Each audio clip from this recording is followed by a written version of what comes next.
This is Stacy McKibben with the Master Communicator podcast, where CEOs, senior leaders, and C-suite executives share their advice. It's 6 questions in 9 minutes because the best leaders know how to share their ideas concisely and quickly. Let's jump right in. Question number one. In a few sentences, please tell us who you are and what you do. Thank you so much, Stacy. My name is Richard Wang. I consider myself a professional networker who just happens to be a mortgage broker, but I'm also a recovering attorney and a current member of the state bar. So I'm in a unique position to provide origination services for both purchase and refinance home loans anywhere in the state of California. And on occasion, when appropriate, I will dispense legal advice for my mortgage clients. Wow, that's incredible. I can imagine this last year has really turned things upside down in the business. Real estate's been going crazy. It's been going nuts. It's just been, we've had an unbelievable last 11, 12 months. And our biggest problem, honestly, is just scaling. It's like we've been in a drought for all these years, and all of a sudden there's a tsunami and we don't have enough buckets to capture all the water. It's just a severe shortage of talent in the lending industry right now. That's incredible. Well, I'll be excited to hear your thoughts today about how to actually lead and manage through change. As we think about that, what is the best thing about leading people through change from your perspective? Leading people through change, well, I enjoy as a leader of my office and and also of my networking groups. I gravitate towards leadership. I've always done that. That's my pattern. And I think what I am passionate about is really being able to rise to any challenge. And we certainly saw a lot of challenges last year in 2020 Right.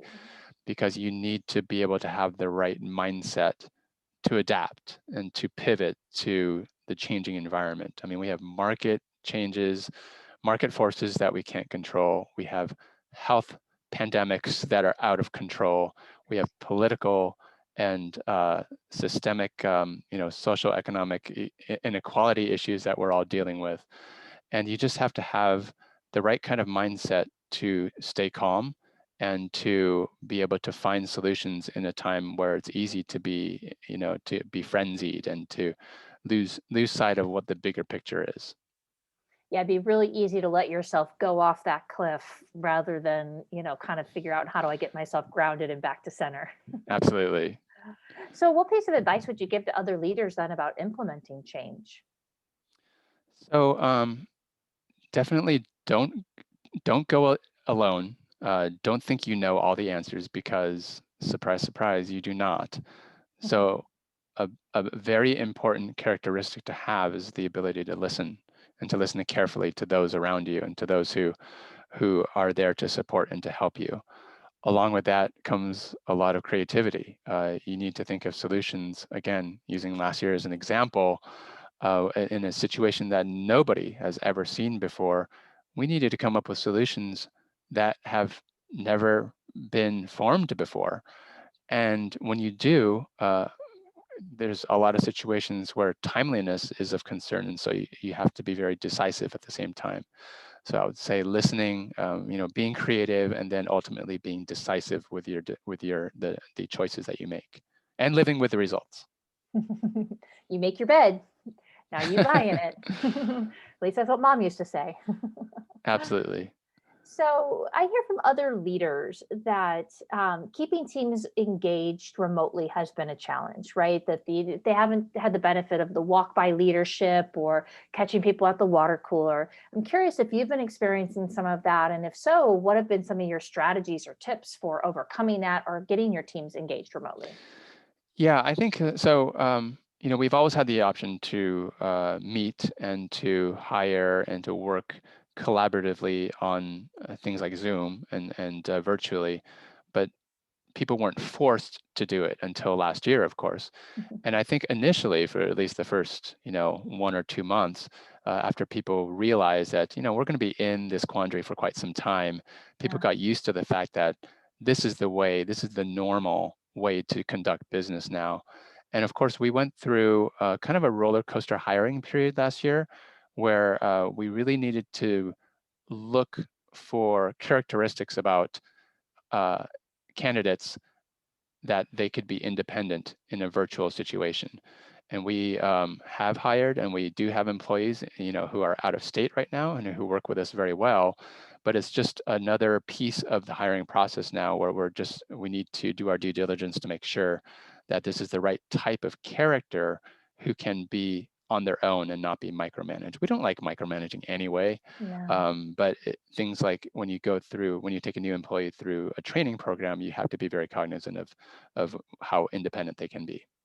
So thinking through both the skill set fit and the culture fit, right? Are they able to adapt and to your work environment? Yeah, yeah. The culture fit not as much because you're not always together, but the culture fit would be more of a focus over from a broader viewpoint as far as like where the company's is headed, where we want to be long term, and how they fit into that puzzle, personality wise. Yeah, that makes a lot of sense. So I'm curious then, what daily practice has been most important to you as a leader? Did you pick up something new, or are you still doing something that you did before, that fundamental carrying through? That's funny.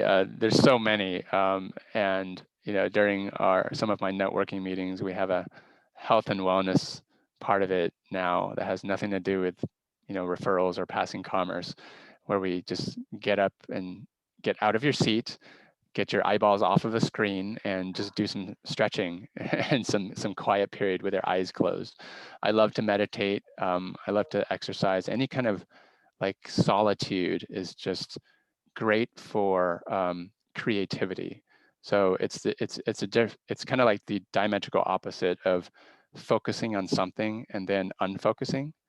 There's a book I read called Hyperfocus, where Yeah. that process is called scatter focus, where you just kind of like lose yourself in solitude and in a state of calm to be able to come up with creative ideas. Do you ever realize like how you come up with the greatest ideas while you're doing something mundane, like Yeah, in the when you're in your shower. shower? Right, right. It's because you're not focusing on anything, and then your brain waves work in that way where you come up with creative solutions to problems that you've been thinking about. So yeah, I also like reading and wine drinking, of course, at the end of the day. That gets you good creativity, but oftentimes you don't remember what you came up with. Oh, it's purely for health reasons. One glass of red wine a day, right, keeps the doctor away. For health reasons. So, what other successful business leaders like yourself should be on the podcast, right? Who else should we be paying attention to? Who inspires you? Wow, that's a great question. Because there's so many. Starting with my father and my late mother, who brought me into the mortgage business and showed me the right work ethic. Growing up in an Asian household where attending UCLA was acceptable. Um, um, there was no differentiation between work life and home life, and they were entrepreneurs, and I kind of caught on to that early on to really have that strong work ethic be instilled into me. I also think of a lot of great sports figures and sports coaches like John Wooden, Vince Lombardi, who always have great lessons, not just that pertain to the sporting world, but also about life.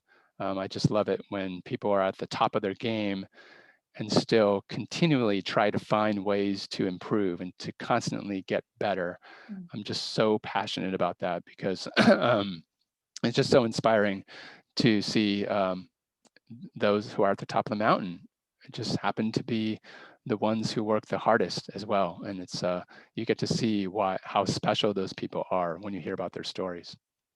Yeah, you remind me of Will Smith and how he talks about, you might be smarter, you might be faster, but I will out hustle you. Like you will not out hustle me. And I love the way he talks about that energy towards just the work ethic.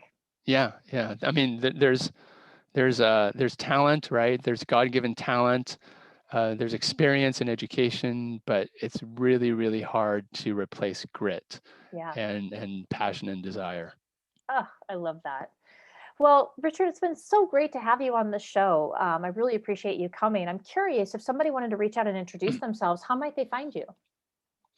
I'm easily accessible. I'm on all the social media outlets under Richard Wang, Viridian Mortgage. But if you want my email and phone, I'm happy to give that information out. I'll put I the link to your LinkedIn down there got it. Yeah. in the description. That's awesome.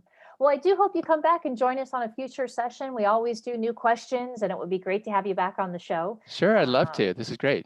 Yay! Well, thank you so much. And this is Stacey McKibben with the Master Communicator podcast. For more ideas and insights, please do go check us out at www.concilioteam.com. And we look forward to seeing you again next time. Take care.